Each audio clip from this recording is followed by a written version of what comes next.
सीबीओटी सोया oil बर्स्डे के बाद दबाव में, ग्लोबल वेज ऑयल संकेत नरम, यूएस बायोफ्यूल पॉलिसी अनिश्चितता से सेंटिमेंट कमजोर दिखाई दे रहे हैं। नमस्कार, मैं हूं आपके साथ गौरव।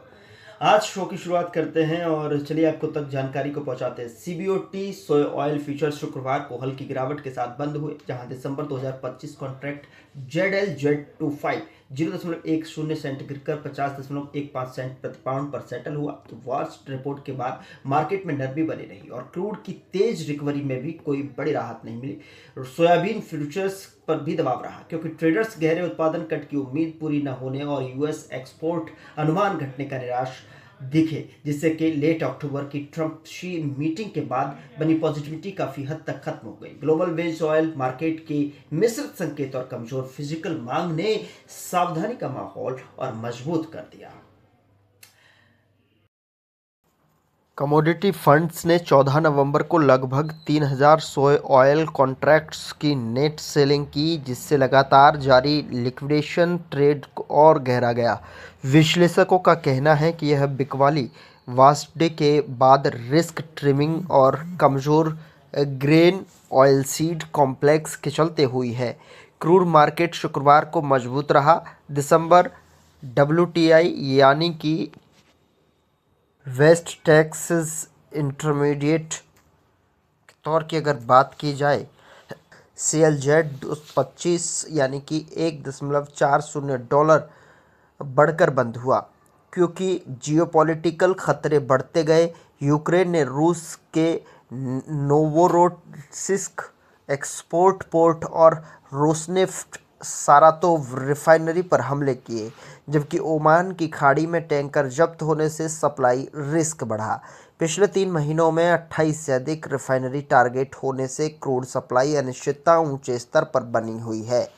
साउथ अमेरिकन सोया ऑयल बाजार स्थिर से हल्के मजबूत रहे। अर्जेंटीना दिसंबर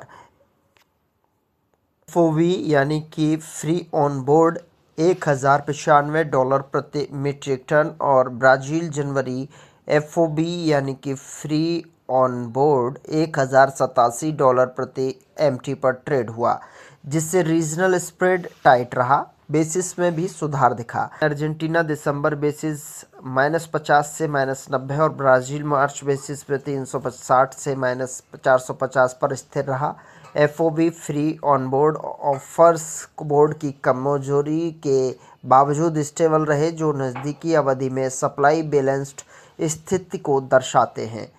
तो वहीं ICE कैनोला शुक्रवार को कमज़ोर रहा, क्योंकि वार्सडे के बाद शिकागो सोया ऑयल दबाव में आया। जनवरी कैनोला $3.40 गिरकर $647.50 प्रति मीट्रिक टन रहा। कनाडियन ग्रेन कमीशन के नवीनतम डेटा ने दिखाया कि कैनोला एक्सपोर्ट्स पिछले साल की तेज गति से काफ़ी पीछे चल रहे हैं।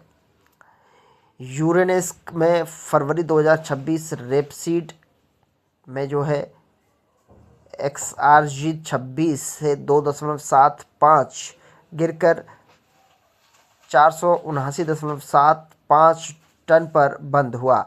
ग्लोबल वेज ऑयल मार्केट की नरमी को ट्रैक करता हुआ।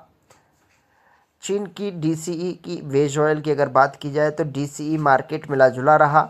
जनवरी 2026 ऑयल XXF 26 10 युआन बढ़कर 8,294 युआन प्रति टन पर रहा, जबकि जनवरी 2026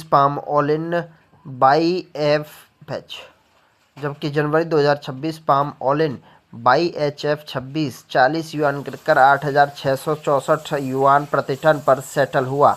यह कमज़ोर इंपोर्ट मार्जिन और सावधान ट्रेडिंग को दर्शाता है।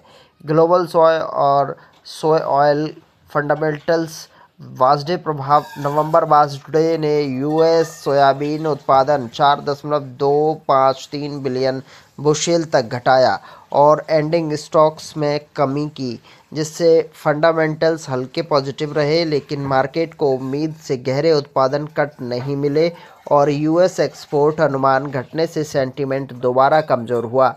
ब्राज़ील की मजबूत उपलब्धता और अर्जेंटीना की सुधरती सप्लाई ने भी सोया कॉम्प्लेक्स की तेज़ी को सीमित रखा। सोया ऑयल बैलेंस शीट लगभग स्थिर रही। Global production 70.57 MMT, consumptions 70.04 MMT और एंडिंग स्टॉक्स 5.69 MMT, जो आरामदायक ग्लोबल सप्लाई को दर्शाता है।